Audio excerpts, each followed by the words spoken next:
that. The wifey was all kinds of crying for that one. That is for sure. That was a great one. For the finale of Mr. Lasso. All right, let's also welcome to the studio Jordan, the Judge Thomas. Welcome into the studio, sir.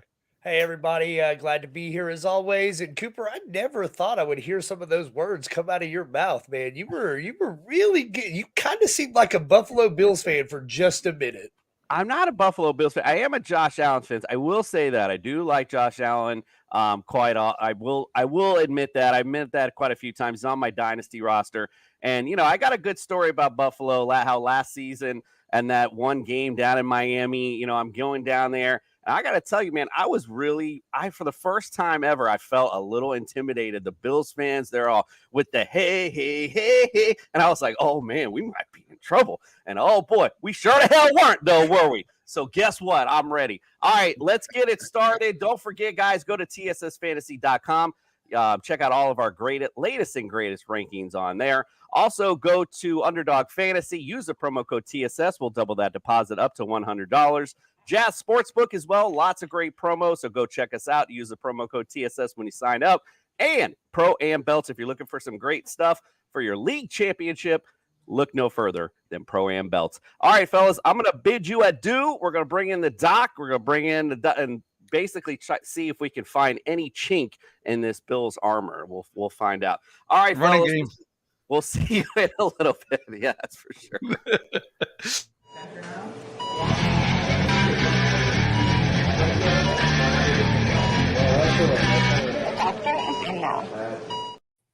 The doc is in, and we are finishing up our tour of the AFC East here in Buffalo. Doc Miller, welcome into the studio.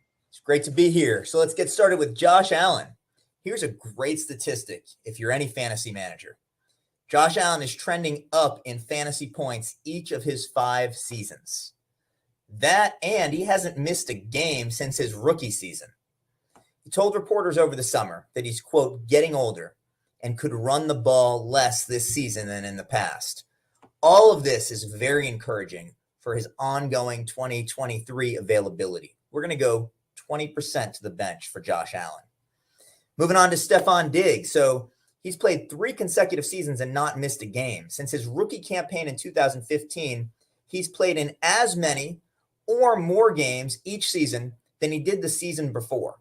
So there's a real reason that Draft Sharks gives him a max 5 out of 5 durability rating. Stephon Diggs, 10% to the bench. And lastly, Dawson Knox. All 3 of you guys have him in your rankings between 16 and 20. So my question, just like it was with Hunter Henry, is he even fantasy relevant? But in his 4 seasons, he's been durable. But he's never played in every game of the season. So Dawson Knox, 75% of the bench. Indeed. That's always the big question. Are tight ends even relevant in the fantasy in the first place? That's always a big topic of conversation. But yeah, agreed with you. All right, Doc, well, we appreciate you. Great insight for the AFC East. We'll be looking forward to seeing you next week for the NFC East. Looking forward to it, Commissioner. Appreciate you, sir.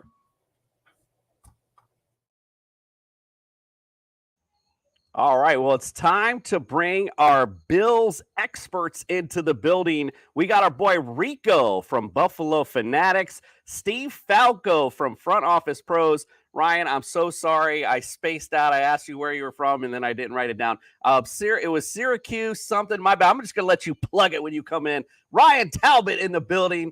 Let's bring him in. Our next stop on our summer tour, we visit the Wild Bills Mafia in Buffalo, New York.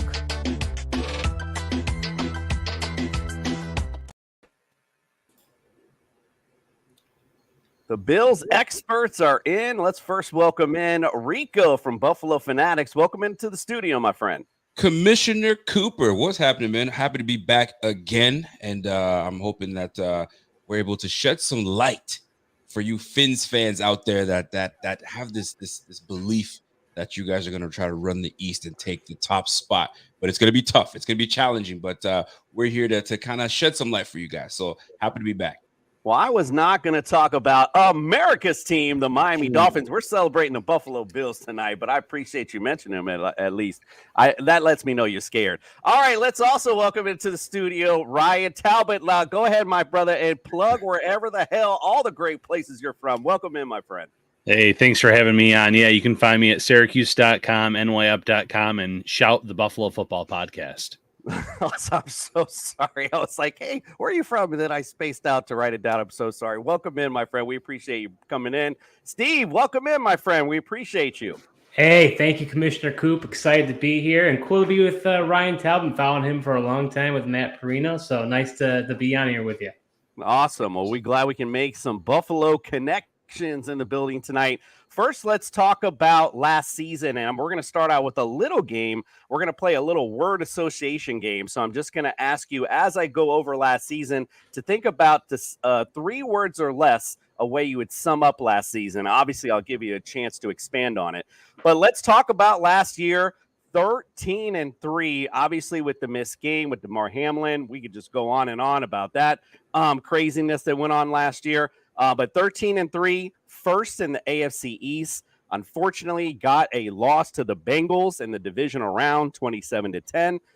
Excuse me. Offensively, for the whole season, you guys were second in the league for points per game. Yards per game, you guys also were second with 397. Passing yards, 7th. Rush yards, 7th.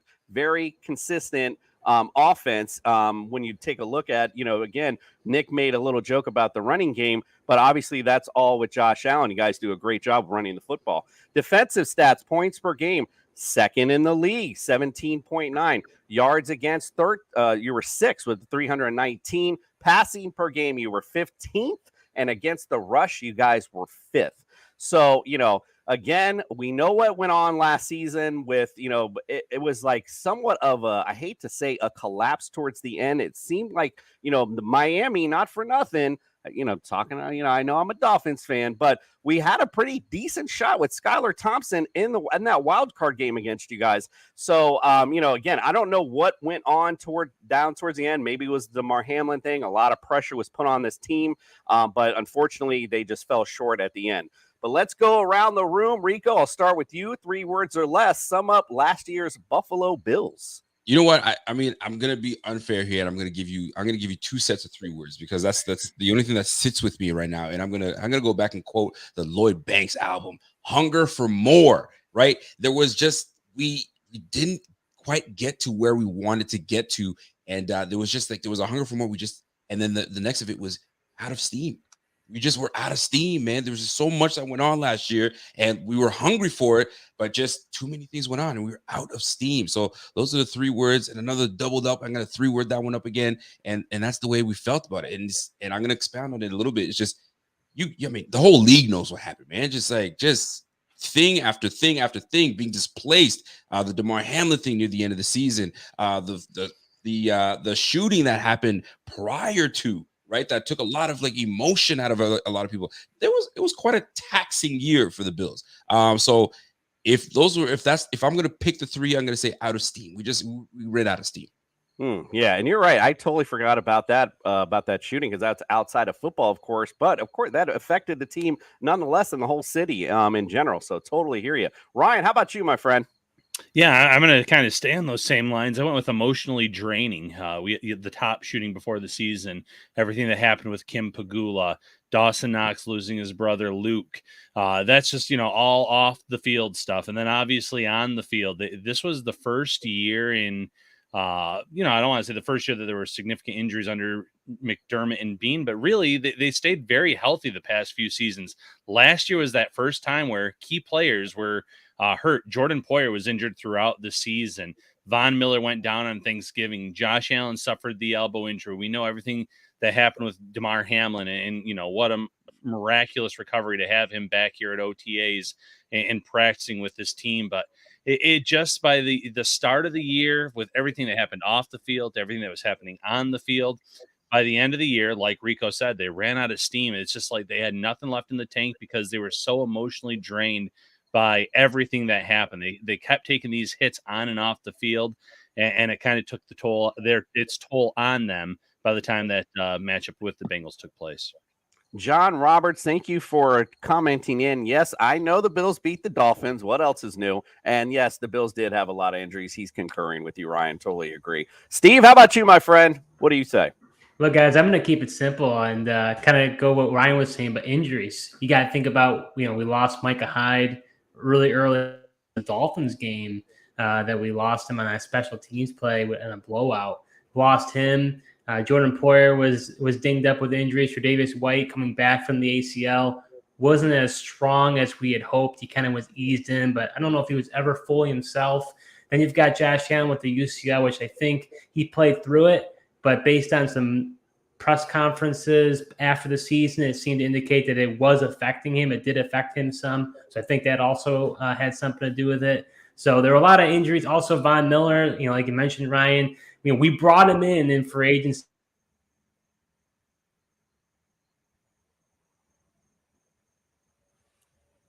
All right, we might have lost Steve there, but I think you're saying you brought him in with free agency. Sorry, Steve, we lost you there, but we heard brought him in free agency, and you can go from there. Yeah, brought him in free agency to affect the postseason, and he wasn't there. So that Cincinnati Bengals offensive line was, had 3 starters lost, and we could have done something about it, but Von wasn't there to do anything about it, and the rest is history. Yes, sir. 100% UCL injury. I've totally forgot to bring that up as well. That was also, you can definitely see that was affecting him. Josh, you're Rich. Thanks for commenting in. David Stevens also says, let's go Buffalo. John Roberts says, DeMar have a headset to all of his teammates while in OTAs. Awesome. All right, guys. Well, we talked about what was. Let's talk about what is. That'd be more fun, right? Marquee additions to your team this year. Damian Harris. You did re-sign Jordan Poyer. You mentioned him earlier. We got Latavius Murray also in the building. I just mentioned those things more. This is more of a fantasy relevant type marquee addition. Obviously you made some additions in the defense as well. You did lose some with Devin Singletary. Isaiah McKenzie is now gone as well. Tremaine Edmonds, linebacker, also off the squad as well. In the draft, did pretty decent as well. Round 1, Dalton Kincaid, tight end from Utah. Might have some 2 tight end sets possibly with Dawson Knox. Who knows? Round 2, Osiris Torrance, guard from Florida. Round 3, Dorian Williams, linebacker from Tulane. Round 5, Justin Shorter, wide receiver from Florida. Round 7, Nick Broker, guard from Ole Miss. And round 7, Alec Austin, the cornerback from Oregon State. So a decent draft, a decent offseason, but you guys pretty much stayed together, which why the hell not at 13-3? Can't say I blame you. So we'll go around. I want to hear predictions. Let's just go the opposite order. Steve, I'll start with you, my friend. Give me predictions for this year's 2023 Buffalo Bills season. Yeah, that's interesting. I want to say they're going to be around the same. Maybe I'll drop down 1 win. With the Jets getting Aaron Rodgers, I think our division is probably maybe the toughest division in football, rival with maybe the AFC West. But I think the Bills are still one of the upper echelon teams. So I'll say 12-4. Maybe they lose 1 other game. All right, well, boy, that's big and bold. I like it. All right, let's go. Ryan, what do you say, my friend? Where do you think they're going to be at next year? Yeah, I did an initial schedule prediction. I had them around 11 to 12 wins. It's a very tough schedule late in the stretch. I like the way it starts out for them. However, I think they can build some momentum up early in the year, but pre-bye, post-bye, they have some tough matchups, Kansas City and then Philadelphia, obviously. And then it just, gets tougher as well for those final 4 or 5 games. So it'll be interesting to see how they end the season, if they can end strong, because they have some marquee matchups on that schedule. Yes, they certainly do. All right, let's bring up Richard Forbes. I like this comment. He said, the blizzard, the shooting, shall I add more shit to your plate? I hear you. Absolutely. Your boy, look at your boy, Rico Pierre Kingpin. He says 17-0. Oh, every year. Goodness. Every year, Pierce, 17. He's my guy. That guy, I guess, right? He's that guy. And he's like, my friend Craig, he's always calling me every year. This is it, man. The Dolphins year. I'm like, listen, man, I'm a Dolphins fan. I've already been up and been shot down so many times. I'm done with it. I believe it. Billy Williams brings up the Cook brothers in the backfield, hoping Dalvin Cook comes home, comes to you guys, comes with his brother. David Reed, 12-5 on paper, but our roster looks better. And we got John Roberts one more time. I heard Terrell played well in OTAs. All right, well, we got a little serious talk. We talked about last year. We did a little predicting. Let's have a little fun now and test your Bills knowledge. So right now I got some uneven teams. I'm going to bring in one of my guys from the back, actually. This is like I'm trying to look and see who's available. Jordan, I can see you're ready. I'm going to even this up a little bit and bring you in so if he can hear me. Jordan, I'm going to bring you in so we can even this this game up because it's more fun when we got even teams. So I'm going to go Jordan and Rico on one side, and we're going to go Steve and Ryan on the other.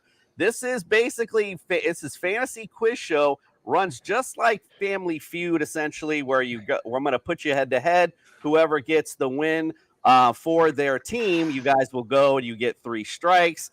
Blah, blah, blah. The other guy gets a chance to steal if you get 3 strikes. This is all based on Bills trivia, so I hope you got your fan card because it might be in my pocket in a second. Let's go, Fantasy Quiz Show. Let's get it on. There seems to be no sign of intelligence. It's the Fantasy Quiz Show. Justin Jefferson. Justin Jefferson. It's gonna be a long game.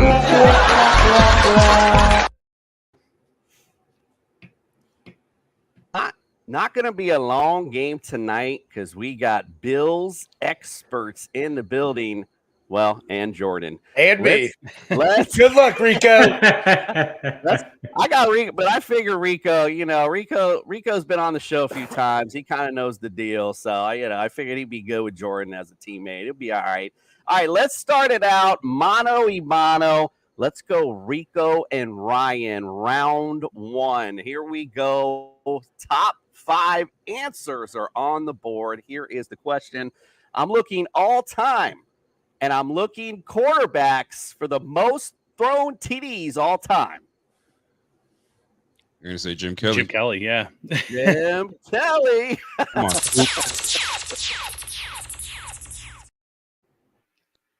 Come on, Commissioner. Now, do we go back and forth? You tell us. I gotta ease you in, but you have won it for your side, so you and Jordan do take this. You got the rest of this round. Jordan, I'm gonna go to you next. I can't wait to hear your answer.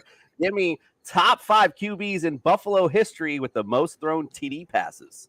Josh Allen. Josh Allen of all time already? Right.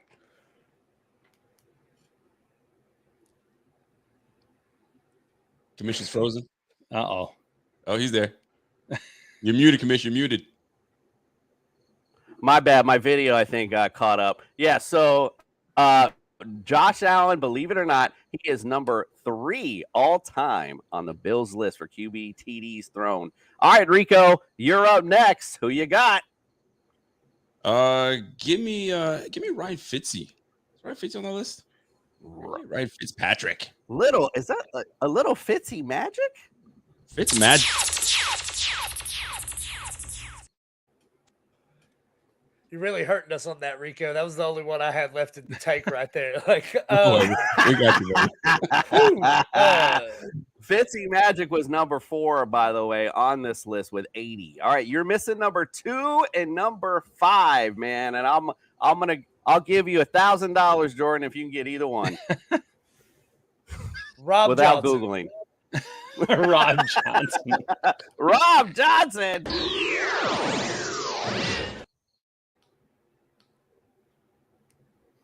All right, Rico, you're up. Oh boy. Give me Ferg. Joe Fergs. Joe Ferguson.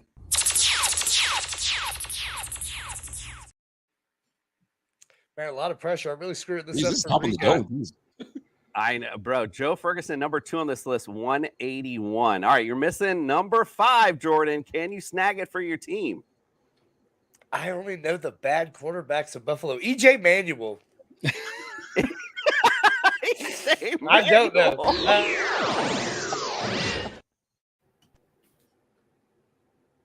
Number All right, 5. Rico, On the list. can you pull this out? Oh my gosh. Number 5 on the list. I'm trying to think right now. Number 5 on the list. Golly. No pressure. I'm no gonna pressure. just throw this one out there. Yo, Kemp. Jack Kemp.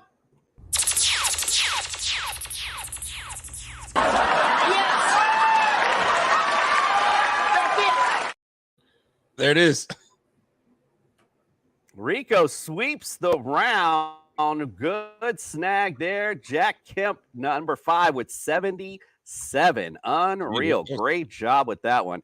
All right, let's go up. It's Jordan versus Steve. And Jordan, no pressure on you at all, sir. No pressure. We get it. You're not quite the Bills fan, but let's see if you can step up. Top 5 answers on the board. Here is your question. Again, I'm looking all time, but I'm looking for rush yard leaders. Thurman Thomas. Thurman Berman Thomas.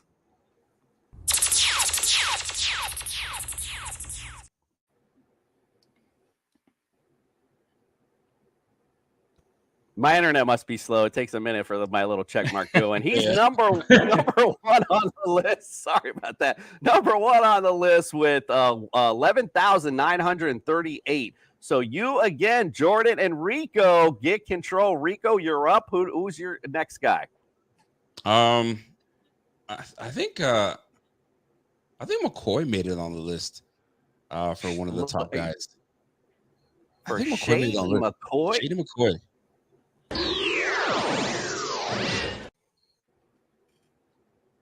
I got one more in me in this round. I could have just went the easy route, but I went the hard route. Go ahead, Jordan. OJ Simpson. Rico's laying him up for me. I love it. OJ Simpson.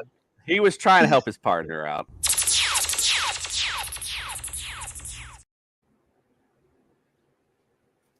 So you got OJ? OJ Simpson on the list is number 2, 10,183. All right, you got 3, 4, and 5 left. Rico, what you got? Let's see the big backs in the squad. So you got Thurman, we got OJ, Freddie J on there. Freddie Jackson.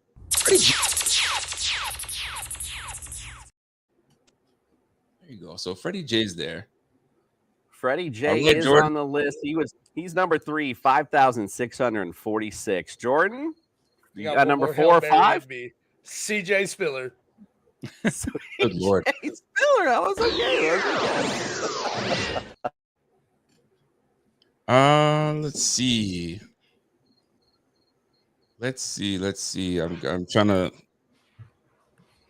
So we got Freddie on that list. Freddie was number 4. Freddie was number 3. So you're missing 4 and 5. So it was Thurman, OJ, Freddie. Can we go? Not Willis. Willis didn't do enough for us. Travis was okay. Travis, and you said Shady wasn't on the list. Golly, man. I'm gonna just throw this out there. Yo, is Cookie on there? Who? Cookie, baby, Cookie. Who's Cookie? If you don't, Cookie Gilchrist is what I don't think Cookie's on there. Rico, guess again, bro. Oh, okay. Well, with pleasure. Stop it. Get some help. No Cookie on this list. All right, so Steve and Ryan, you guys can talk amongst yourselves, can come with a concise answer. Do you have either 4 or 5 to steal this round? I think Rico actually said one of them in Travis Henry. But I know Joe Cribbs was here for a long time, and I think I'd feel better about Joe Cribbs personally. Okay, I was thinking Willis McGahee or Marshawn Lynch, and I didn't feel very good about either one of those. So long enough. I'm feeling good about Cribbs. Yeah, that's a good one. I'll trust you, Ryan. All right. So I'm going to say this. Ryan is just showing off because he actually nailed them both.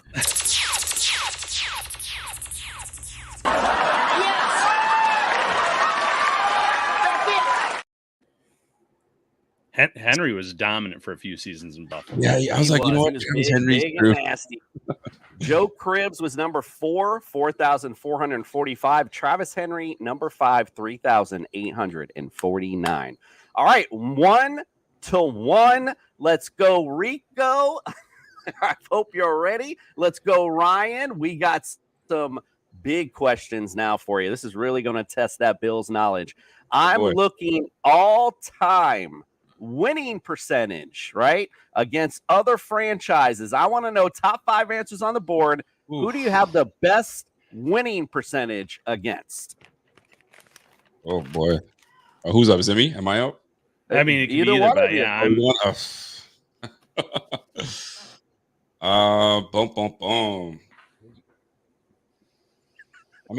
I mean, this is tough because like all-time winning percentage. Obviously, they were miserable against the Dolphins. I mean, I'm not even going to think Dolphins or any of these divisional teams. Neither did I. I was going to say Raiders.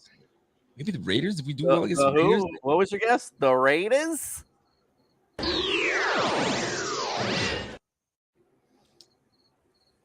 I'll go with a bizarre choice. I'll go with like does it matter how many matchups they've had against the teams? Does not matter. I don't know. Seattle. The Seattle. Is there hints? Can we go NFC, AFC? Are you able to give that up or no? No hints. No hints. All right. This is not. Oh, how about Cincinnati Bengals? I had to go on the other page. The Cincinnati Bengals wins against them at one point. All right. So now no Cincy, not the Raiders. The Houston Texans. Jordan thinks he's been watching these shows. He thinks he knows, but you're wrong. Sucked for a long time. I mean, I didn't know if I could guess, so I was on the sidelines here. I'm thinking either the Jets or the Browns. Actually, Browns was the team I was thinking of. I think we beat the Browns quite a bit. The Cleveland Browns. Wow. Got to be AFC. This is going to get to that. This is where we get to the overtime rules. So basically, whichever one of you guess it first, the other team then will get one chance to get higher than what the other guy does. So Rico, we'll go up to you. I believe you're next. All right. Give me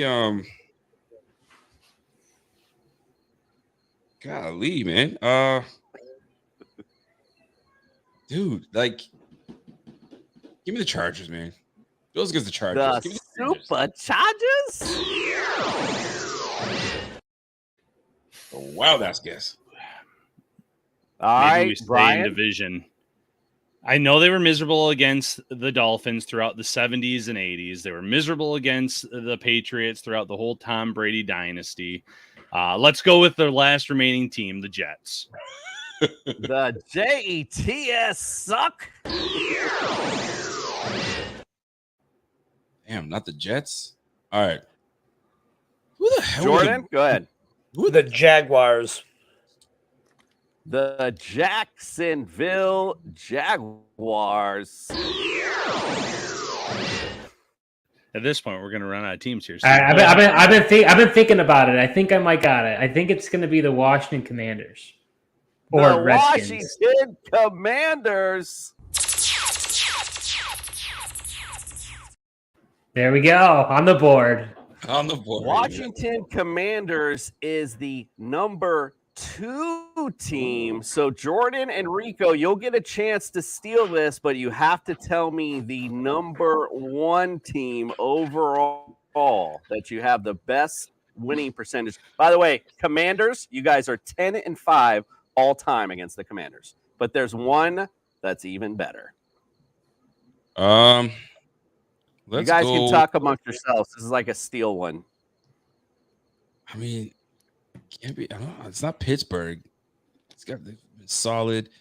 I have a feeling it's in the NFC. So if it's in the NFC, I'm gonna say it's a shot in the dark. The Minnesota freaking Vikings. The new man on the Minnesota Vikings.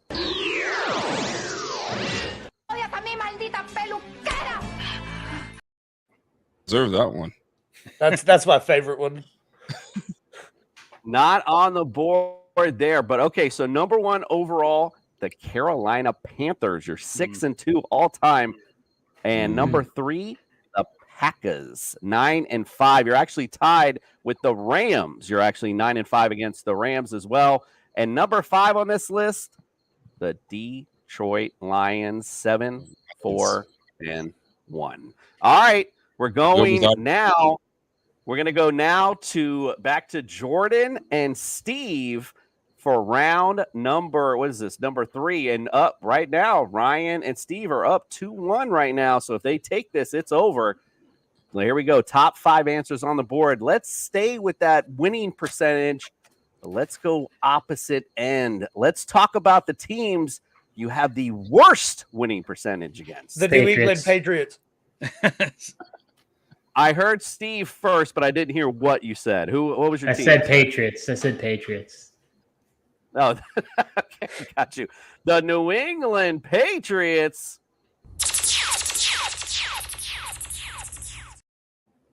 That's a no-brainer, that one. Oh, yeah. Jordan, you answered with the same thing. Is that correct? Yeah, that's fine. Okay. I just thought that's what you said. I just wanted to make sure. All right. So Steve and Ryan, you guys control. By the way, the Patriots are number 4 on this list all time, 48, 76, and 1. All right. You are up, my friend. What else you got? For me or Ryan first? It's Ryan's up since you you got I'll it. go with I was going with the Dolphins earlier when I was saying how miserable they were for a stretch. So I'll go Dolphins. America's team, the Miami Dolphins. Wow.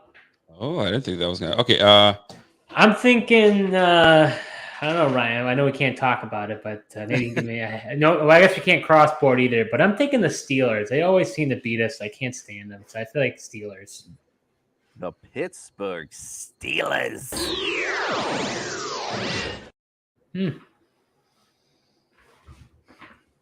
Boy, there's a lot of meat on this bone, Ryan. So we gotta try to nibble something off. Right now, you guys got the Patriots at number 4, but you got 1, 2, 3, and number 5. How about I'm going to go to the NFC East as well. How about the Dallas Cowboys? I'm just taking a shot in the dark here. The Dallas Cowboys. You idiot.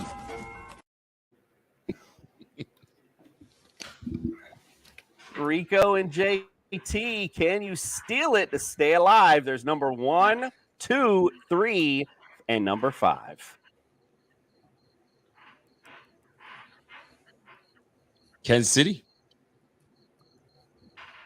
The Kansas City Chiefs. Why?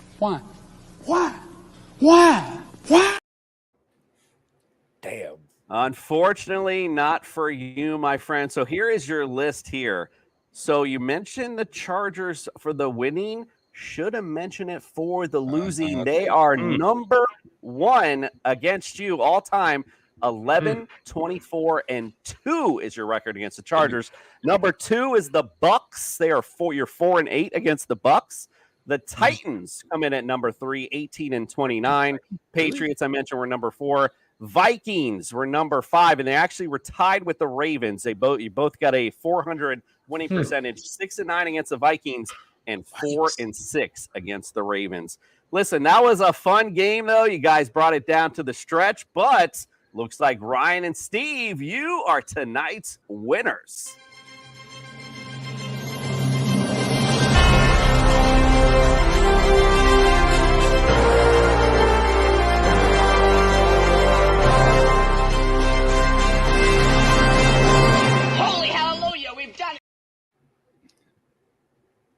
Congrats, Ryan. We did it. Yeah, that was fun. Good job, I mean, congratulations. You guys know your stuff, but unfortunately, and Enrico, I might have handicapped you tonight, unfortunately. I mean, I definitely did. I picked the wrong guy in the back. Unfortunately, Nick was a little busy. But you know what? Unfortunately, though, you know the deal on this show. When you don't win, you lose. Dumbass. Dang these. They call me dumbass. Black Entertainment. Stupid. So you're telling me there's a chance? Great game tonight. Got to love it. Like I said, nonetheless, after this, we're going to take a quick commercial break. We're going to go on to our fantasy focus for the Buffalo Bills. You guys are welcome to stay and chop it up with us. But before we head out, and you guys can head out as well when the commercial comes, but I at least want to give the time to plug where you guys are from and all this great stuff. Rico, we'll start with you. Where can everyone follow, subscribe, and get all your great content? For sure, man. I appreciate the commish having me on. You guys can follow us all social media platforms, Buffalo Fanatics. If you want to follow me personally, it's Rico_BF_. Hit me up on Twitter. Let's have a good time, man. Thanks for having me. And I might stick around for a little bit of fantasy talk, and then I'll dip out. Nice. Love it. Absolutely love it. All right, Ryan, how about you, my friend? Where can we subscribe and get all your great content? Yeah, first, thanks for having me on tonight, Commish. You can find me on Twitter at Ryan Talbot Bills. You can find my work at Syracuse.com and NYUp.com. And you can find Shout, the Buffalo Football Podcast, on all your major podcast platforms. And also we stream live on YouTube, Twitter, and Facebook.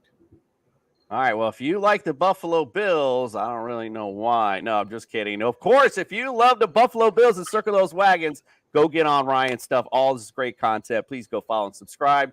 Steve, how about you, my friend? Where can you follow, subscribe, get all your great content?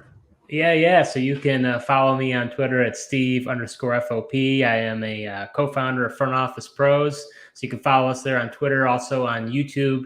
We do a few weekly episodes with my other counterpart, Joe. So you can follow us, subscribe to our YouTube channel, and we're also on Apple and Spotify podcasts. So we've got some great stuff in the works coming up here this next season. So go ahead and check us out.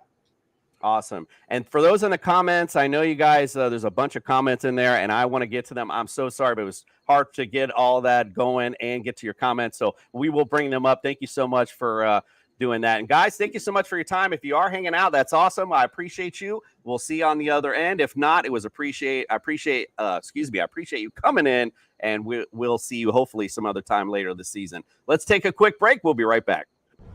Underdog Fantasy is here to save your post-fantasy football season blues.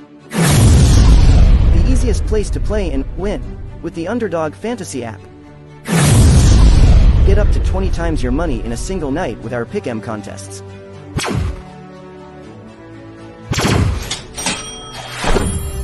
Grab some insurance when setting your picks and win even when one pick fails. Go online now and use the promo code TSS to double your deposit up to $100. Sit Gingerbread, good girl.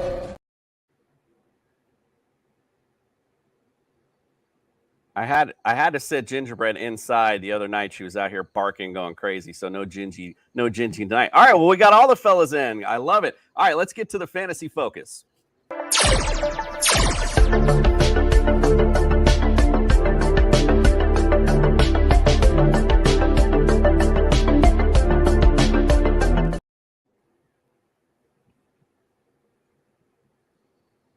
So in Buffalo, we obviously want to start with the QB position, but I don't really need to go into much, do I? This is like pretty much the no-brainer in any fantasy league, in any type of format.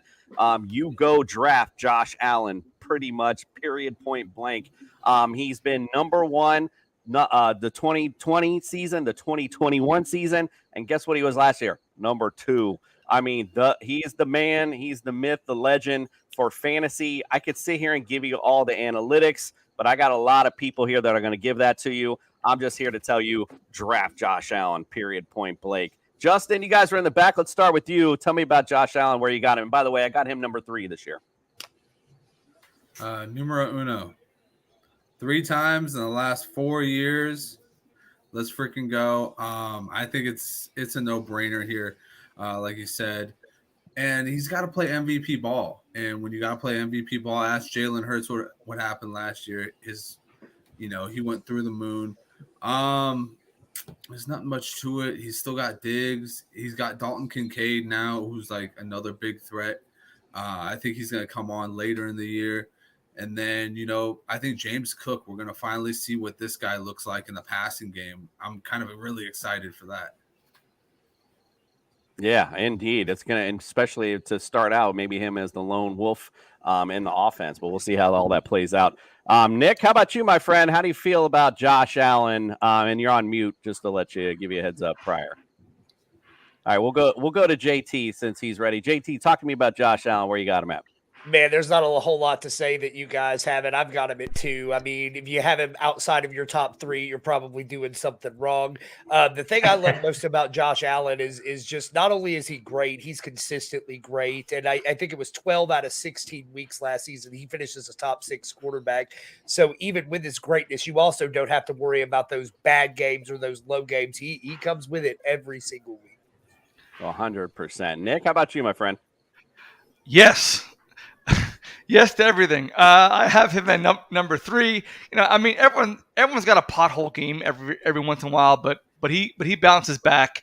So again, he had 267 yards average last season, 35 TDs. What are you going to complain about that? So, but I did like the fact that he says he wants to run less, so that's going to save him, hopefully. But again, it's Buffalo. They only believe in one man running the ball, and your name has to be Josh Allen. All right, so for the Bills Mafia guy who just commented, listen, the Bills hater thing is just fun. I'm a Dolphins fan. I had Jets haters on. I had Patriots haters on. Relax, it's okay. And now you guys sit here and talk trash about Tua and gang signs. Like, come on, bro. All right, let's go, Rico. Where you got Josh Allen at? You drafted him? Heck yeah, I'm drafting him. Number 1, there's no questions about it. He will pass the ball. He'll run the ball. For you need him to punt the ball. He'll punt the ball too. He's that guy. So and I have no bones about grabbing a quarterback in the first round. Some people like to go with the RB route. He is your RB. He is your quarterback. You grab him. You don't even think about it. If it's number one pick, take him. You're set, and you have a chance to make it to the top. Go ahead and take him. Don't even think about it. 100%. Absolutely. Like I said, any format all day. This is a no-brainer. Ryan, how about you, sir? Yeah, number 1. Listen, I know he says he wants to run less, but those rushing yards are a valuable commodity in fantasy as well. And when he's been injured, the few times he's been injured in his NFL career, it hasn't been him running the ball. It's been when he's been in the pocket and it's collapsed around him. He's been hitting the arm and he's suffered those injuries. So he is pretty good about it when he runs the ball. I know he takes on some unnecessary hits. He's hurdling guys, but I think he can still run the ball if he can just be smarter about it. He won't have to worry necessarily about those injuries. The passing game, you mentioned it. He still has Diggs. Gabe Davis's expectations were just unrealistic last year, but I think he's going to be a solid contributor. Dalton is a quasi-slot receiver for this team, Knox, and then Deontay Hardy too. It gives him a lot of guys that I think that he can really spread the ball around with, and then as one of the others mentioned, they have some backs that can catch the ball too. So for all those reasons, I like Allen as the number 1 quarterback in this year's fantasy football drafts. 100%. And in fact, it's ironic you brought him up getting injured in the pocket. Dr. Miller, who was on earlier, mentioned that, in fact, last season that there was a case study about it's actually the quarterbacks get injured more in the pocket than they do when they are running the football. So that's a perfect point to bring up regarding his injury history. Steve, how about you, my friend? Where you got him? Yeah, I mean, he's 1 or 2, it's between him and Patrick Mahomes. I will say the few concerns I may have with Josh Allen is, does he run less? I think he's just got the game, he gets caught up into the game. So I think he's going to run, even if he's told not to run, and he's still going to run. So I feel like that could happen, but now you have Damian Harris. Damian Harris is a different type of running back. The Bills have not had someone like him. So will they have more designed runs with Damian Harris or Latavius Murray? I guess. I mean, they both were brought in pretty cheap. They kind of do a similar thing. The other thing is, I don't know about the other Bills guys here, but my confidence level in Ken Dorsey is not the highest. I think part of that kind of middle stretch there when he was having some red zone issues and a lot of turnovers, I think a part of the reason why that was because of how Ken Dorsey set up the offense. I have hope. With Kincaid and Knox, I think that 12 personnel, I think, is going to cause problems for other teams. So that's why I think it'll be okay. But there are some concerns, and then you always got the Madden curse. So now he's on, which is pretty cool. He's on the cover of Madden. Never thought I'd see the day a Bills player be on the cover of Madden, but is it real? Is it not? We'll find out. And indeed, hopefully not for you guys. Yeah, But we yeah, don't want it to be real. but yeah, Josh Allen, like I said, this is a no-brainer. Any type of format that you're in, he's the guy you go after all day long. Consistent as they come. That's what you want. Something I always preach when we bring up fantasy is consistency. No other more consistent guy than Josh Allen. Let's bring up the running backs now. We'll go to the running back position. You brought up James Cook. Didn't impress to me last year when he was kind of like he got into the focal point for a little bit. He had some flashes, and he had spurts of what they call explosiveness plays, plays. I don't know how that came about, but anyway, as I was reading it, he was actually number 2 in the league with explosiveness plays. So again, now being the focal point. Could he turn out to be the big dog in Buffalo? We'll see if he can take that kind of workload as well. I got him right now about 36. I just don't know the situation. Damian Harris, I brought him up when we did our Back to Business show. To me, he's a deep sleeper. Damian Harris, if you're a Buffalo fan, the AFC East, Damian Harris has had those games and has that time where he can get into a nice rhythm as a running back. So if you guys start to get in that type of downhill running game where you guys are up, where you're up 20, 30 points, which is very possible, Damian Harris could be a big guy for you in fantasy. So I'm kind of up in the air, to be honest, with the Bills running backs. I think Damian Harris could be a late sleeper, but I'm just not really buying into any of them. Maybe some flex options really for both of them if Damian Harris really is lucky. But I like James Cook as a definite flex and PPR. I'll shut up now, Nick. How about you? Yeah, before I start on that, Ryan, you need to enter a JJ Watt lookalike contest because you look like JJ Watt. So anyway, moving on. Yeah, James Cook, this backfield is tricky because last year, obviously, it was James Cook's running rookie year. I have him at 31. He had 502 yards and two TDs. But the wild card is always going to be Latavius Murray. Now they got 3 guys in the backfield. Is it going to be a 33% split? My projection would be in the beginning, it's going to be Harris is going to be the lead back because last season he only played 11 games. He did have 462 yards, but his best season when he played 15 games was 2 years ago. He had 15 TDs and 929 yards. So I think they're going to let him get the ball first. And then Latavius is going to come in. He's going to do some spot duty. And then once one of them goes down, that's when he's going to really come in and then does his thing. I have Cook at 31 and Harris at 37. And right now I don't even have Murray ranked. Justin, how about you, my friend? I'm so sick and tired of hearing Latavius Murray. He just fucks everything up. Whenever he goes somewhere, it's almost dooming whoever the RB1 is. Like last year was J.K. Dobbins. Like, oh, okay, yeah, okay, whatever. And then he goes to Denver, and then Javonte Williams gets it. So I hope that Iggy, we're talking about the Madden curse. How about the Latavius Murray curse? The Murray that curse doesn't happen here. James Cook, I have him at 24. I think we're in for a big season from him. I think this is the type of guy that they've been kind of wanting in that offense. It's another receiver. It's if you watch his tape, it's just freaking he pops a lot. And you're just like, and you were talking about the explosive plays. Like he is explosive plays incarnate, man. He's not as big as Dalvin is, but he's faster. He's got better hands. He can get to the outside. He can play kind of like a slot receiver type of role. And I got Damian Harris at 38. I think that's mostly because he'll be in like kind of like that Zeke Fournette type of role where he'll get like the touches that they want to make sure that the guy doesn't fumble it on, the goal line touches. I picture this year the Bills cutting back Josh Allen's touches on the goal line unless, Damian Harris or Latavius Murray find a fumbling problem. Because I think that's where they want to preserve him the most. They don't want him to take the big hits from the big D tackles or the big defensive ends. They kind of want to keep him upright when it comes to that. So that's why you go out, you get yourself a guy who had 15 touchdowns 2 years ago. You go out, you get a guy like Latavius Murray, who's been on his last leg for the last 8 years. And then you supplement that with James Cook on the outside, an easy target for him to throw to and go get himself some yards. So, Justin, right on point. Before I move on to Jordan, I just want to say, Nick, for making our guest feel uncomfortable and comparing him to J.J. Watt.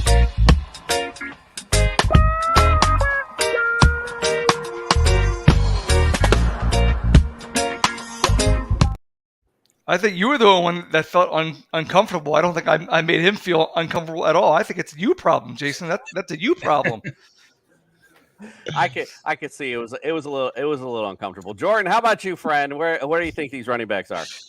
Fantasy Jesus is preaching the gospel right now. You guys are way too low on this kid. James Cook, I have him right below Justin. I have him at 25. I am all about him, and he's the kind of guy that I'm going to be targeting in a lot of drafts. I'm never the guy that's going running back at the top of my draft. I'm always looking for these types of running backs who are going to have every opportunity to blow up and take the bulk share of the backfield touches. As far as Harris goes, listen, I've been riding the Zeke train for a couple of years as a Cowboys fan. It's miserable. He's in a RB40 and after range for me. I want no part of him. I'm sure he's going to have some 3 touchdown games. I'm not going to start him the week he does. So for me, I'm all about James Cook, and I want no part of Damian Harris. I feel you. All right, Ryan, we'll start with you on this one. What do you think of the running backs? Yeah, I don't have a specific number for Cook, but I have him as a low end number 2 starting out in the year in terms of where you could probably get him in. He has upside though to be a high end number 2, maybe even a very low end number 1. Explosive plays are there, the ability to catch the ball out of the backfield. Damian Harris, the durability, the ability to stay on the field, it's been an issue a little bit in his tenure with New England. So that also leads me to believe that Cook's going to get more opportunities throughout the year if that trend continues here in Buffalo. And then the biggest reason why I'm really high on James Cook and his potential ability to be a fantasy sleeper this year is the improvement on the offensive line for the Bills. First of all, it's Aaron Cromer's second year. So the guys that were here are in year 2 of his system. That should benefit them significantly. You go out, you get Osiris Torrance in round 2. This guy's a mauler on the inside. Someone's going to help you in your run game. Connor McGovern from Dallas comes in. Now, again, I think he's better as a pass blocker, but that's more competition. Edwards, who played under Cromer, just 3 guys right there that you've improved the interior of your line. You still have Ryan Bates. Mitch Morse has been the model of stability. I think Deion Dawkins bounces back from somewhat of a down year at left tackle. The only question mark on the line to me is at right tackle. And they even went out and they added Brandon Shell to kind of be that swing tackle to kind of maybe give Spencer Brown a little bit of competition at camp in this summer. But I do like the improvements, especially on the interior. So I think that could really open things up for James Cook. I like it. Rico, what say you? You know what? I'm really not as high as everybody is on James Cook. I mean, I like him. He's your change of pace back, but at 5'11", $190, when it comes into those winter months, October, November, you this is where you lean on your heavier backs, and this is why they brought in a guy like Zach from like got traded to the Colts. When we had Zach on our squad, that was the guy that we wanted to get the touches. He was actually competing with Devin Singletary to get those touches, and he just wasn't panning out. So we finally found the guy, in my opinion, that can get the job done. Now, you guys want to talk about injuries, but Buffalo's medical staff is legit. I mean, Brock Purdy nearly ripped his arm off, and he's out of the game. Josh Allen suffers the same injury. Get in the medical room, fix you up, and he plays the whole season. So to me, this injury bug situation with Damian Harris, I don't think it's going to be a factor. And here's my bold take. I think Damian Harris becomes the lead back by week 3, week 4. I think they start leaning on him. From what I'm hearing in camp, he's looking strong. This is coming from Deion Dawkins, talking to Deion Dawkins. Listen, he's looking strong. He's looking very quick, and look to see a lot more of 1-2 punch with those two. But I think Harris takes over. So fantasy, I think he's the sleeper. Don't sleep on Harris. He's the one guy that you want to have as your flex, maybe RB2. James Cook is in that. I know you guys are talking numbers wise. I'm looking at my fantasy list. He's honestly, I have him at 33, between 33 and 39. James Cook is just he's hit and miss, but we'll see. The jury's out. But I love what Ryan said. We bolstered up the old line. I'm a little questionable on the right tackle position, but bringing in Brandon Shell does make a difference to see if my guy Spencer Brown can hold up. It'll be great because he's a mauler himself. He's going to be healthier this year, and bringing in Cyrus Torrance, that's huge. But Harris, I think, is going to have a massive year. It's a bounce back year. He didn't come to Buffalo, be the running back number 2. He's coming for that number 1 spot. I think he's going to be a sleeper pick. Jump on that Harris pick. Just wait on it. It'll be a nice pick for you guys. 110%. That's exactly what I've been thinking this whole time. Got to go with old reliable. Talked about Hunter Henry last night being old reliable. Damian Harris, old reliable running back for sure. Steve, what do you say? Yeah, I'm a Bills fan, but I got to be objective here, guys. I'm low on both of these guys. Here's the thing: when it comes to running backs, especially in fantasy, it's all about the volume. So can we assure that they're going to get a certain amount of carries and a certain amount of targets? I'm with JT when it comes to Damian Harris. He might have a 3-touchdown game, but it's going to be so wild as to when it actually happens. I don't know when it's going to happen. So you're not going to be able to start him week in and week out because you could lose your matchup because he's not involved in the game plan at all. Or he could be if it's a best ball league, then roster him in the back half of your lineup. Best ball makes a little bit more sense, but not if no best ball. Then I don't think it makes sense.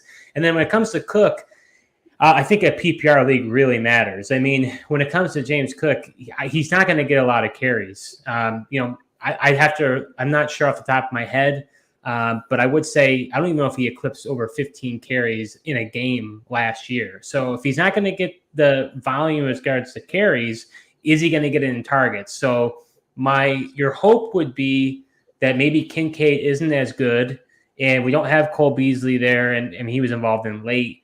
So we don't really have a third receiver. So is James Cook used a lot in the third down passing games to get a ton of targets? I think that's where your hopes are for him. I would say he's a low-end RB2, possible flex play. We'll be releasing my rankings and projections here shortly. I don't have the specific number, but I'll say that I think he's RB2 flex range for me. Nice. All right. I like it. Let's go to the receivers. Obviously, Stephon Diggs, enough said, don't need to go a long time about that. Diggs, last 3 seasons, he's had at least 100 receptions, 1,225 yards, and 8 touchdowns. No brainer there. You go out and grab Diggs. Gabe Davis is the anomaly here. He's a big play guy. Last year, those big plays were kind of few and far between. He's had a few flashes down the stretch even. So, but unfortunately, didn't turn out to be an amazing season for him as he ended up being the wide receiver 36 overall. But Josh Allen's deep threat, you can expect, again, that UCL injury, we talked about that earlier, might have played a factor in Gabe Davis making those big plays. So with a healthy Josh Allen, I think Gabe Davis bounced back this year. I think you're going to see an uptick for him. There's a couple other guys, Khalil Shakir as well could step up with the absence of Isaiah McKenzie. But I'll be honest with you, at this point, I'm just got like a 1-2 punch, and that's all I got. So I'm going to let my Bills experts help us with the other 3. But let's go to Jordan first. What do you say, my friend? Where do you got these guys? Man, kind of the same thing as you, Stephon Diggs. I think he's wide receiver 3 going into the season. I can see if you have him at 4 or 5, but he's definitely in that range. He's locked in. He's a bona fide stud number 1. I actually am a little bit higher on Gabe Davis. I do expect a little bit of an uptick, and I've got him at wide receiver 30, so it's not like I've got him way up the list, but the difference between Gabe Davis and Damian Harris is right. Gabe Davis is also going to have those huge, ridiculous games. There's a chance I have Gabe Davis starting at wide receiver 3 or flex in a pinch. I will never start Damian Harris. I will start Gabe Davis when I need him. Goes back to the running, but I had to plug that one last time. Justin, how about you? So Gabe Davis surprisingly finished wide receiver 24 last year. He just wasn't the hype that everybody predicted he would be after scoring 4 touchdowns in a playoff game. Everybody kind of went bonkers after that shit. So I'm not one of the guys that went bonkers on that one. I got him at wide receiver 36, right in that spot for a wide receiver 3. You got to think that Dalton Kincaid's in there for a reason. They drafted him high because, and while still having Dawson Knox on a new contract. So you got to figure he's going to be worked in to the receiving game quite a bit. And then Khalil Shakir is a guy to also look at. They had some interest in, it looks like they have interest in developing him. It looks like they were trying to get him mixed in the lineup last year, but Isaiah McKenzie was either too good or he was just still too raw. I couldn't really figure that one out. I don't think McKenzie was too good, so I'm just going to go with he was just still a little too raw as a route runner. But yeah, as far as everybody else goes, McKenzie or Shakir for me is like 87. I'll throw a dart at him, but I don't have too much faith in it. And then Diggs is my 7. Nice. Nick, how about you? I have Diggs at 6. I mean, that's one of the best stacks in fantasy that you can pick up, especially if you got the 11, 12 pick. Just pick them up, 1, 2, boom, right there, you're set. As far as Gabe Davis goes, he's a local boy down here. He's actually from Sanford, which is right outside Orlando, so he's pretty popular around here. He's a wild card because you really don't know which games he's going to show up in, as the Buffalo boys can attest to. Now, he did have 836 yards last season with 7 touchdowns. However, when it seemed like they needed him most, and especially whenever fantasy managers needed him most, he just kind of fell on his face. So I'd be leery about picking him up. I have him ranked at 45, and they kind of wanted to, like Justin said, they wanted to bring Shakir along, but McKenzie was there, kind of mucking up the works. So I don't really know who's going to be their third receiver. It could be Dawson Knox as a possession receiver. We just got to see what Ken Dorsey's gonna cook up for that offensive play plan. Well, we'll segue into tight ends here in a second, and I will say when fantasy managers needed him the most, kind of correlates with that UCL injury, like I mentioned earlier. So I think all of that plays a factor. Steve, how about you, friend? What do you think? Yeah, so it's interesting. When it comes to Isaiah McKenzie, right, he had 65 targets last year. So those are vacated. Who are those 65 targets going to? Well, I'll talk about it for the next position group. But as far as the other receivers, the one thing about Gabe Davis is he's in a contract year. And when it comes to a contract year, players tend to ball out because they're looking to make big money. So I could see it kind of being a possible buy low. I think he was a major disappointment, like Justin was saying. After that Kansas City Chiefs playoff game, people were buying high on him. I remember people were going nuts on Twitter about, he's going to be that guy. And it was a huge disappointment outside the Pittsburgh Steelers game last year. So I would say that I think Gabe, I would be interested in buying him because I think the perception of him is really low. I think he could be a receiver 2. More than likely, he'll at least be a receiver 3 for you. Diggs, I don't really have much to say. I think, he's a model of consistency. He'll continue to do that. Shakir is the interesting one. This is where I'm trying to figure it out. Is those targets that are vacated, are they going to go to Shakir? Are they going to go to James Cook? Or are they going to go to one of the tight ends? Or maybe wild card Deontay Hardy. I kind of doubt it. I think he's more there to do special teams, kick return, punt return. I don't even know if he'll get that many snaps on offense. But that's my take on the receivers. Nice. All right, Rico, how about you, friend? Well, it's tricky, and I'm gonna be very curious to see how Ryan feels about the receiver room. But listen, fantasy wise, Stephon Diggs is your top 5. Maybe top 6, however you want to look at that. I mean, I think we all know that. But if you're looking at receivers for the Bills, it's very tough, especially going into this year, because yes, the ball was spread around. Isaiah McKenzie got quite a few balls thrown his way. Dawson Knox as well, and Gabe Davis had a statistical year. He had his best year. A lot of people want to talk down on Gabe Davis and of his inconsistencies. It's crazy because you look at some games that you really wanted to really get that production out of Gabe Davis and nothing. But then you look at it, he had a pretty good year for himself. But it's fantasy, and you need your guy to be consistently there. So he's more of your number 3 type receiver. I'm not trusting him quite yet, but he's like my man Steve said, he's in a statistical year. So he's a contract year. So he's going to try to get as much involved in this as possible now with the absence of obviously Isaiah McKenzie. There's 60 plus receptions that's got to go somewhere, right? Attempts that's got to go somewhere. Now enter Khalil Shakir. When Khalil Shakir did get in the game, production, you got something from it. Now his drop rates, it's 50. He's 50-50 guy, but I think he's much better. I think he's going to definitely eat into that. And when he has his opportunities, he's active, right? He had one game, I think week 3. I think it was a week 3 or week 4 game. 5 receptions for 75 yards, touchdown, right? So that's the type of production. Now, if you know your guys, which I started him because I knew he was getting some touches, he's production. And the big thing with Allen is if he trusts you, he's going to you. And there's a bit of trust. There's trust there between him and with Khalil Shakir. Now, I know this ties in because Dalton Kincaid is a weapon X. He's going to be in the slot. He's going to be tight end, but he's a tight end, so we're not going to touch on that right now. So we're touching receiver. Now, nobody's really talking about Sherfield. I think Sherfield might kind of steal some reps in there, man. And you Dolphins guys know Sherfield. You guys kind of miss him that he left, and you kind of don't like the fact that he went to Buffalo, but maybe he kind of ties in and gets some things going. Deontay Hardy's going to get in there. So those 65 receptions that were vacated by my guy McKenzie, it's probably going to be spread out.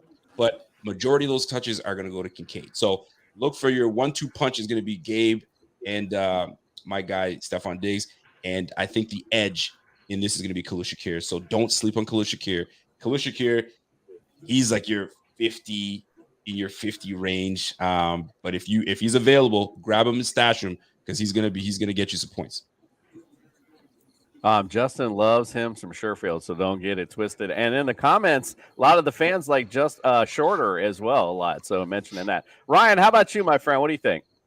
Yeah, I mean, the only one I'm trying to go out and get in fantasy leagues is Stephon Diggs, obviously. If you can get Gabe Davis as a wide receiver 3, I'd be really happy with that.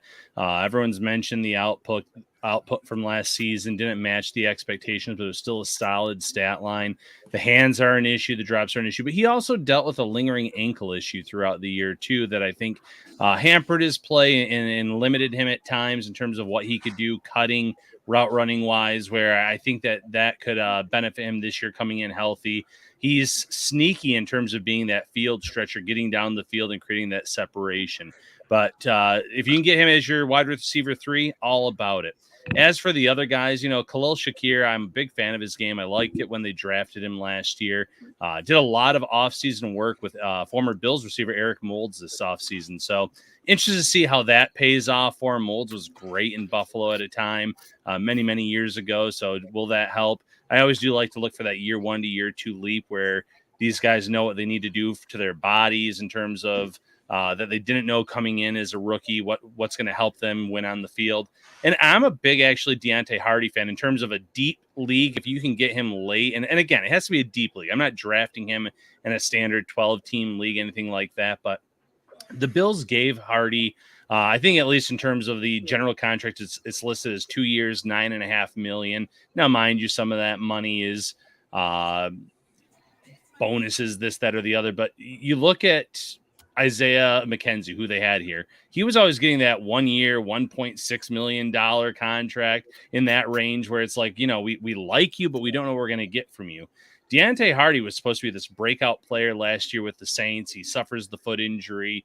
It doesn't happen. He's that yard after catch guy. He's someone that can stretch the field for you, has big time speed. I'm not someone in a standard league I'm going out and getting, but in some of these deeper leagues that I'm in, I wouldn't mind stashing him, adding him to my roster, and waiting to see what he could do. Real quick, out of curiosity, you guys, this likelihood, do you think DeAndre Hopkins Any possibility he comes to Buffalo? I'm just curious.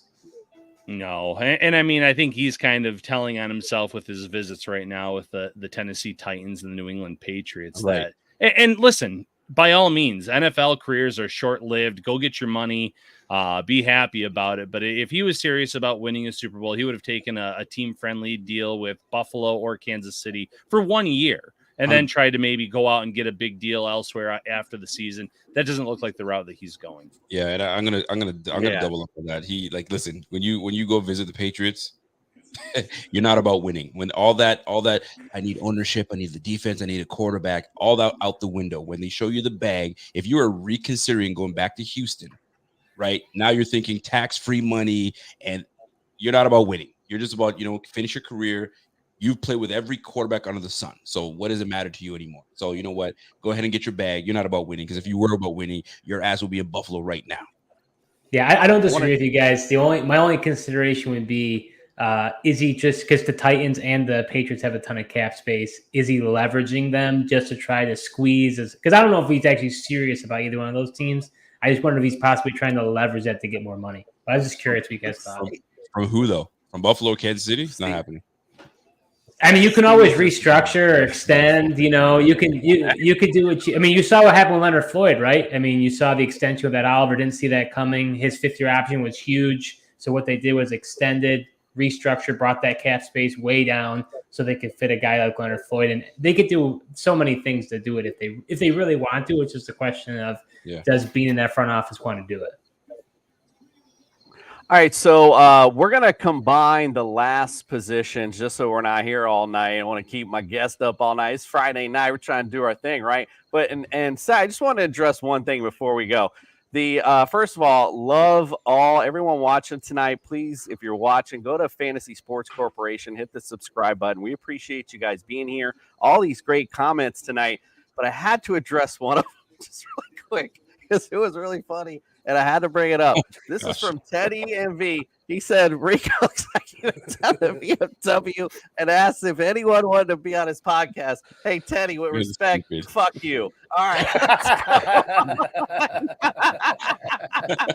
That was good, though. That was good. I appreciate stuff like that.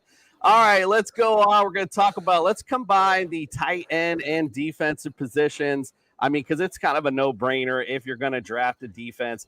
Buffalo's a defense you want to go after. They make plays. They get turnovers. I mean, again, when you look at the schedule, just like, we've talked about the AFC schedule, it's kind of up and down. There's some good points. There's some really, tough points too. So just to keep that in mind.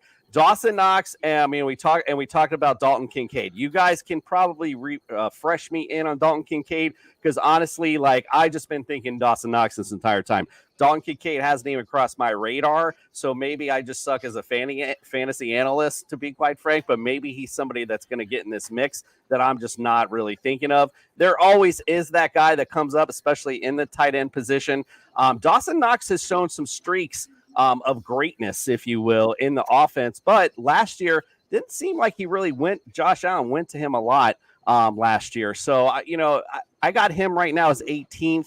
Not really a tight end that I'm looking for, but maybe as one of my last picks is if I need a backup tight end. That's where I'm looking right now. And Dalton Kincaid, you guys have brought it up, especially in dynasty drafts. He might be somebody you definitely want to take a flyer out of because I'm hearing a lot of good things from our Bills guys. But Justin, I'll go to you first on this one. What do you think of both positions? I think they're both in the 20s right now. When you have two tight ends that, one you drafted really high and one's gotten you 10 touchdowns in the past, you kind of I envision that they're going to have, a tight end one season split between the two of them. So we're gonna be in for it if we do that and redraft. I do agree with you. Dalton Kincaid is a perfect dynasty guy. I think once they get rid of the Knox contract, I think they can void it out in like a year or so. And then they can move on to Dalton Kincaid being the predominant guy in that offense. And then as far as the Bills defense go, yeah, I'll put them in the top 10. I like that defense. And do you add in Leonard Floyd? He's going to go chase the quarterback now. Yeah, let's go all day long. I also want to see how Kaiir Elam starts to warm up into that defense, because I was big on him last year, and I don't know if he came around or if he just kind of didn't make it into the lineup last year, because he started out looking good and then I just didn't see him there anymore. So I don't know, maybe the Bills guys kind of lightened me on what went on there. Nick, how about you? What do you think? I like Dawson Knox. Now, last season he did have some injuries, and then of course he had the loss of his brother. So, in a statistic point, he did have a down year. But in 2021, he had 9 touchdowns. I mean, he is a dude. You know what I mean? Whenever you say, "Hey, look, I need a team with some dudes on it," he's one of those guys. Now, when it comes to fantasy, Cooper, like you said, yeah, at this point he's a backup tight end. I have him ranked at 19th. He could be a name that could actually be a sleeper, if that makes sense. It seems like your boy Pierre Kingpin Rico thinks Dalton Kincaid could be that sleeper. He said it could feel like be the Diggs Kincaid show. We're hearing a lot of good things. I mean, we did the summer tour last year. We heard little sexy names. This could be the one that we're talking about later on. Jordan, what do you say? Man, all offseason, I heard about Dalton Kincaid. He was, matched up with the Cowboys all throughout the pre-draft process. I love the kid. He's stupid talented. I think he's going to be a phenomenal tight end in this league. However, I think everybody needs to cool their jets a little bit. He is a rookie tight end. It takes time. They don't typically take off. You have your anomalies here and there, but it's usually later in the season when those guys pop. So for me, I'm not touching the Bills tight end room, at least to start the season. Granted, I'm typically a tight end streaming kind of guy, so I may have one or both of them at some point in my lineup. As far as the defense, I don't play with a lot of defense in leagues, but when I do, all about them. Give me all the shares of the Bills. I'm with you. Ryan, what do you say? Yeah, I'm not touching either of the Bills tight ends in fantasy leagues either. I agree with that. Dynasty league, completely different ball game, though, when it comes to Dalton Kincaid. The Bills, I think, plan to use him, obviously, in the 2 tight end sets, 12 personnel, but I think there's going to be times where he's going to line up in the slot this year and throughout his career in Buffalo and kind of play that quasi Cole Beasley role. Some Bills fans were referring to him as Swole Beasley, which I kind of liked after they drafted him. Just like that bigger guy that can create those mismatches in the slot. But to Jordan's point, rookie tight ends generally don't do much in year one. So for that reason, I'm kind of avoiding him this year, unless it's, again, a dynasty draft. Defense, by all means, draft the Bills defense. They've been solid statistically throughout this Sean McDermott tenure. I think they're going to be more aggressive this year. They had Leonard Floyd with 9 sacks 1 year ago. Von Miller was on pace for double-digit sacks before he went down with the injury on Thanksgiving. You could even make an argument that Greg Rousseau was on track for double-digit sacks before he suffered an injury as well last year, an ankle injury that limited him a little bit and really took away a little bit of his burst at times. So I like up front. The only player you really lost on that defense was Tremaine Edmonds. And listen, Edmonds was very good at what he did, but you're bringing back the core of the defense in the secondary. Kaiir Elam, real quick, to answer what Justin was mentioning. Every time that he got into the game, he looked the part. But the one thing that the Bills recently said was there were some practice habits that they didn't like, that they were trying to phase out of him. And, he didn't really go into a deep dive on that, but this is just my opinion. Sean McDermott's a guy that doesn't want a player to come in and get beaten on a double move, give up the big play downfield, and he would rather go with a Dane Jackson, someone that's going to let a guy catch the ball in front of him, but he's going to stay behind that player. It's not going to turn into a 40, 50-yard gain. It's not going to turn into blown coverage and a touchdown. But I want to say in year 2 that Elam's going to have that shot to really establish himself, because when he was out there, he looked really good. He had some nice plays in the playoff matchup against the Dolphins, obviously in the regular season game against the Chiefs, a big interception in the end zone. I feel like every time he got the opportunity to get on the field, he looked really good. He looked really strong, and I have high expectations for Tre'Davious White as well. Now, a full year removed, coming back from injury. So Bills Mafia FUQs. I see you. I see what you're trying to do. I see you trying to razz me with the Dolphin talk. I see you. I see what you're doing. All right, Steve, what do you say, my friend? Tight ends and D. What do you like? Yeah, I mean, when it comes to defense, yeah, I agree with these guys. Top 3, top 5 defense. Pretty standard. As far as the tight ends go, hot take on my end, I'm extremely bullish on Dalton Kincaid. I'm with Pierre. I think if you listen to Brandon Beane, they had that video that they show, behind the curtains of the draft. And, they were talking about him having the best hands in the entire draft. Wide receiver, tight end didn't matter. When you watch tape of him, honestly, when I watch him, I know I'm a Bills fan, but he looks like Travis Kelce to me. The way he's able to create separation, to me, I think he's going to be elite. I'm not touching Dawson Knox at all. I think Kincaid's the guy you want. And I know for, rookie tight ends, it doesn't happen, but I think he's an exception to the rule. They're going to use this guy like a wide receiver. They're going to have 12 personnel. I think Dawson Knox is going to be there to block. I think Kincaid's going to be out there as the weapon. So I'm all in on Kincaid. I'll be getting him everywhere I can. I'm going to rewind that back and put it in our YouTube shorts tomorrow because you just said Dalton Kincaid reminds you of Travis Kelce. That's a hot take. I can love it. All right, Rico, close us out, brother. Well, listen, I'm gonna be with Steve and Pierre, man. I know that it's not sexy for rookie tight ends, rookie players, nonetheless, to shine in their first year.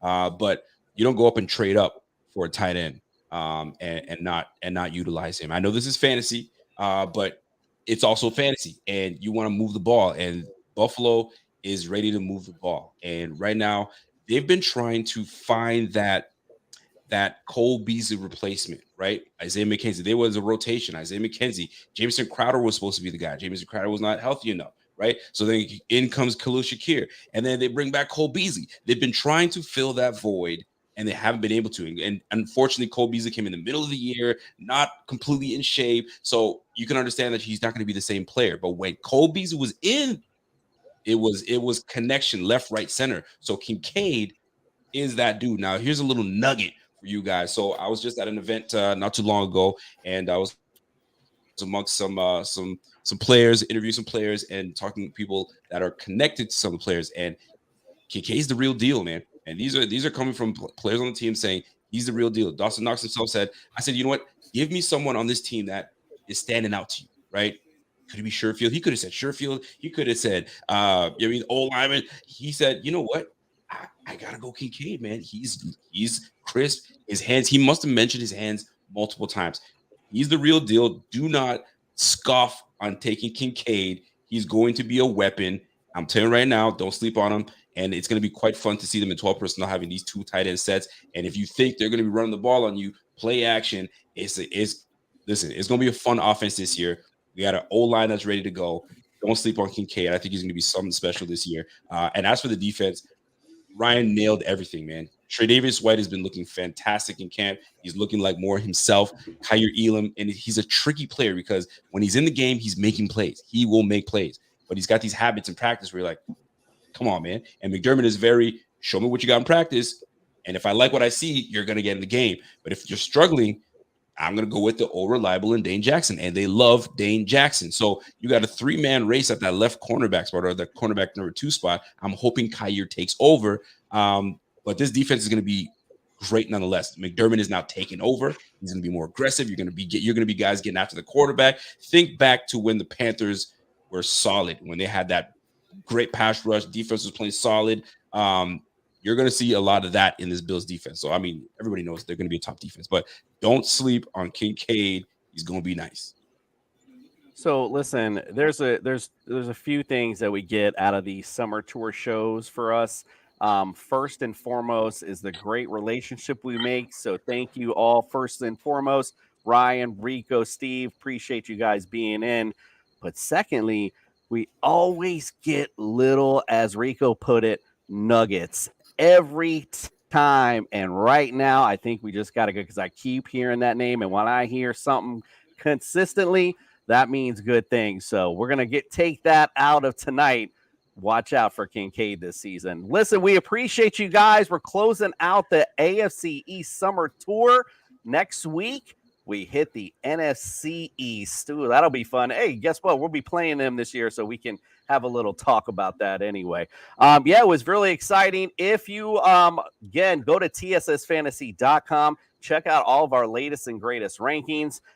Go to Fantasy Sports Corporation, check us out, hit that subscribe button, do all the notifications, all the whatever the hell else you're supposed to say.